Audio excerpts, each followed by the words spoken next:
Video में हम सीखेंगे एक ऐसी विधि, ये जबरदस्त विधि है, जबरदस्त स्ट्रैटेजी है और ये स्विंग में यूज की जाती है। कहा इसमें अच्छा खासा रेशियो है, इसका 95% तक इसका एक्यूरेसी आता है। नमस्कार दोस्तों, मैं रविराज आपका दोस्त आपका आप ही के चैनल में स्वागत करता हूं।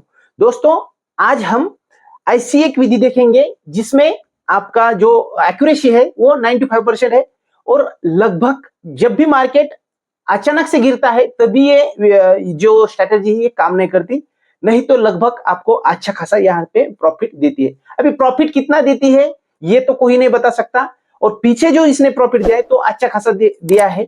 आप इस विधि को देख सकते हैं। अभी ये जो स्ट्रेटेजी है हम यूज करेंगे स्विंग ट्रेडिंग में। ये जो स्ट्रेटेजी है स्विंग ट्रेडिंग स्ट्रेटेजी, इसमें मैंने 3 इंडिकेटर यूज किए हैं और आपको लगभग अल्गो की तरह ये काम करेगी।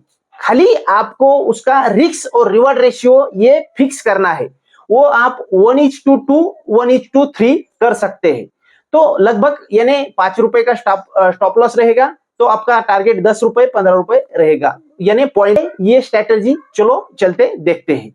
ईएमए यानी एक्सपोनेंशियल मूविंग एवरेज। अभी मूविंग एवरेज क्या होता है, जैसी जैसी प्राइस मूव करती है इनका एक एवरेज निकाला जाता है और ये एक्सपोनेंशियल यानी करीब का, यानी अभी अभी जो हुआ है लेटेस्ट जो है वो उसको ज्यादा प्रेफर करता है, वो ऐसा एक इंडिकेटर बन चुका है। अभी 2 ईएमए और एक वॉल्यूम है, सिंपल है, खाली 2 इंडिकेटर है और डबल ईएमए लगाया है और यहाँ पे वॉल्यूम है। तो यहाँ पे आप देख सकते हैं ईएमए की मैंने सेटिंग कर ली है। ईएमए की सेटिंग है 60 क्लोज और यहाँ पे अगर आप ईएमए जो सेकंड ईएमए देखेंगे वो है 9 क्लोज। दोनों की प्राइस जो है हम क्लोज पे फोकस करते हैं और डेली चार्ट पैटर्न पे इसका यूज होता है। तो यहाँ पे वॉल्यूम जो है वो डिफॉल्ट 9 ईएमए और उसको एक आप ट्रेंड लाइन यानी ईएमए की तरह लगा देंगे। उसके बाद एसएमए 9 यहाँ पे लगा दिया। तो आपको ये समझ में आया होगा यहाँ पे कि ये लगा दिया। इसका कलर हम चेंज करते हैं। अभी लगभग इसका जो कलर है वो जो 16 है उसका रेड कर दिया और जो 9 ईएमए है उसका कलर हमने यहाँ पे ब्लू कर दिया। आप देख रहे होंगे यहाँ पे। अब एंट्री कहाँ करना है और अभी आपको एंट्री कहाँ करना है इस बात को समझते हैं। अभी हम करंट चार्ट नहीं दिखा सकते। अभी करंट चार्ट आप हर एक स्टॉक में जाके देख सकते हैं।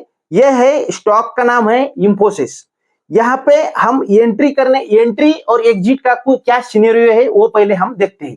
अभी एंट्री का जो सिनेरियो है वो 9 exponential moving average 16 exponential moving average को क्रॉस करके जब भी ऊपर जाता है और उसी तरह वॉल्यूम जो है वॉल्यूम 9 डे के ऊपर होना जरूरी है। अभी 9 डे का जो एवरेज है वो वॉल्यूम अगर ऊपर है तो वहां पे आपकी एंट्री उसके हाई पे एंट्री बन सकती है, यानी उसके क्लोजिंग पे एंट्री बन सकती है और वहां से आप 1:2 या 3 4 5 तक भी यहाँ पे प्रॉफिट जनरेट कर सकते हो मार्केट की सिचुएशन के हिसाब से। उसके बाद आपका जो स्टॉप लॉस है ऊपर ले जा सकते हैं और आपका प्रॉफिट बढ़ा सकते हैं।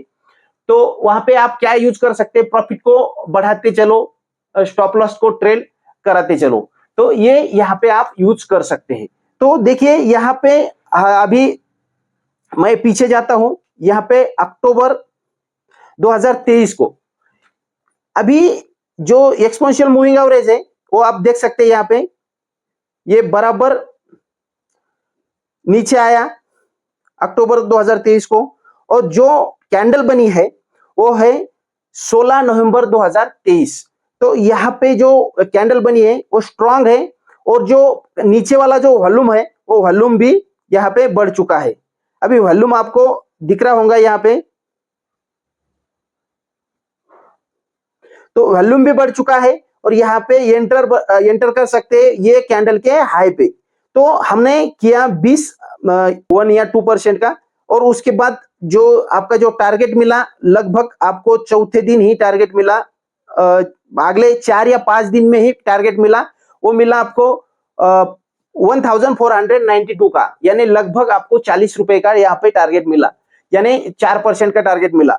दूसरा अगर आप बड़ा टारगेट पाना चाहते हैं तो अगले यहाँ पे देखिए आपको 16,000 का सॉरी आपको 1600 का यहाँ पे टारगेट मिल गया है, लगभग 150 पॉइंट का। तो 150 पॉइंट बहुत इंपॉर्टेंट होते हैं दोस्तों, यहाँ पे कैप्चर करना।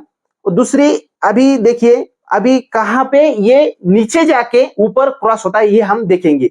अभी देखिए ये यहाँ पे नीचे गया, अभी दूसरी बार, और जब नीचे से ऊपर गया तो देखिए यहाँ पे जो क्रॉस किया जिस कैंडल ने, वो कैंडल थी 18 जून 2024, 18 जून 2024।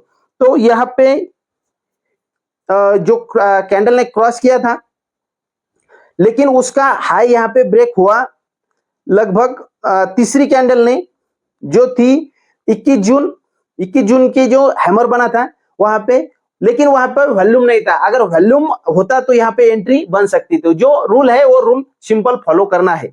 अगर यहाँ पे वॉल्यूम बना 21 जून को, तो वॉल्यूम 21 जून को जो वॉल्यूम बना वहां पे एंट्री बनी आपकी। उसके बाद जो टारगेट आया, अभी जो प्राइस चल रही थी वो यहाँ पे देखिए, मैं और एक ट्रेंड लाइन लगाता हूँ, यहाँ पे 1524 रुपए की प्राइस चल रही थी लगभग। उसके बाद उसने नीचे मुड़ के देखा ही नहीं, तो जो टारगेट मिला वो है 1900 रुपए का टारगेट यहाँ पे मिला है। देखो यहाँ पे 1900 रुपए का टारगेट मिल चुका है। तो इसी तरह इस स्ट्रैटेजी पे आप एंटर कर सकते हैं, और ये इस पे आप फोकस करके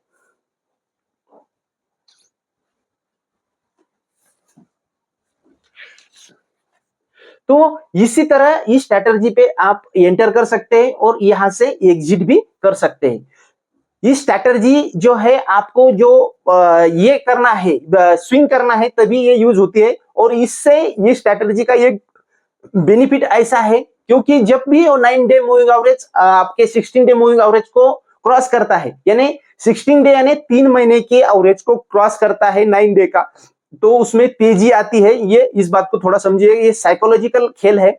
और वहां पे जब भी आपको ये प्राइस मूव करती है, प्राइस मूव करने के बाद यहाँ पे एंटर कर सकते हैं आप। और एंटर करने के बाद आपको जो यहाँ पे रिस्क टू रिवार्ड रेशियो है अच्छा मिलता है। और स्टॉक जो है वो ऑल टाइम हाई पे ब्रेकआउट स्ट्रैटेजी हम जो यूज करते हैं, वो ये वहां यहाँ पे यूज करने की जरूरत नहीं, क्योंकि ये आपको स्टॉक नीचे मिलता है। और आपको इसमें एक ही ध्यान रखना है कि स्टॉक फंडामेंटल अच्छा होना जरूरी है। निफ्टी नेक्स्ट 50, निफ्टी 250 यहां तक के ही स्टॉक इसमें होना जरूरी है। आप पेनी स्टॉक में इसको अगर यूज करने जाओगे तो आपको इसका कोई भी फायदा नहीं होगा। इस बात को थोड़ा समझिएगा, सोचिएगा, फिर ट्रेड कीजिएगा, नहीं तो आपका लॉस होना निश्चित है। इस बात को समझिएगा, क्योंकि जब भी आपको एंटर करते हैं और थोड़ी प्राइस बढ़ती है, यानी थोड़ा स्मॉल कैपिटल भी आपको प्रॉफिट होता है, तो वहां से आप निकल जाते हैं। और जब भी आपकी प्राइस गिरती है उस स्टॉक के पर्टिकुलर, तो वहां पे आप बैठे रहते हैं, कितना भी गिरने दे 50% तक यहाँ पे गिर रहा है स्टॉक, फिर भी आप उस स्टॉक में बैठे रहते हैं। तो स्टॉक में ज्यादा देर बैठना नहीं चाहिए, क्योंकि 10% ही तो वहां से निकल जाना चाहिए। नहीं तो आपको निचली लेवल पे बाय करना चाहिए। ऊपर की लेवल पे अगर कभी भी बाय करते हो तो यहाँ पे आपका स्टॉप लॉस होना भी जरूरी है, क्योंकि वो अगर आपकी कैपिटल वहां पे एक बार स्टेबल हो गई और वो वहां पे आपकी फ्रीज हो गई कैपिटल, और फ्रीज होने के बाद आपका जो कैपिटल है वो फ्रीज होने के बाद दूसरा आप ट्रेड नहीं ले सकते। अगर यहाँ पे हमने 5,000 यहाँ पे लॉस बुक किया और वो कैपिटल दूसरी जगह अगर यूज किए, तो वो अच्छा आपको रिटर्न दे सकता है। ये स्टॉक आपको अगले 2-3 महीने तक या 6 महीने तक या 1 साल तक वो कैपिटल फ्रीज करके रखेगा, और वहां से आपको कोई मुनाफा नहीं होगा, कोई प्रॉफिट नहीं होगा। तो इस बात को समझिएगा, स्टॉप लॉस होना भी आपका जरूरी है, और अच्छे स्टॉक में ही एंटर होना जरूरी है। थोड़ा कैंडलस्टिक पैटर्न पे आप थोड़ा फोकस कीजिएगा। अगर आपने कैंडलस्टिक पैटर्न का वीडियो इस चैनल पे हमने पहले अपलोड किया है, आप देख सकते हैं। अगर आप चैनल पे नए हैं तो चैनल को सब्सक्राइब कीजिए और अपने दोस्तों के साथ शेयर कीजिए। अगर आपको इस स्ट्रैटेजी से कुछ भी थोड़ा बहुत भी फायदा लगता है या अच्छा लगता है, तो इस वीडियो को जरूर लाइक कीजिएगा। थैंक यू, जय हिंद।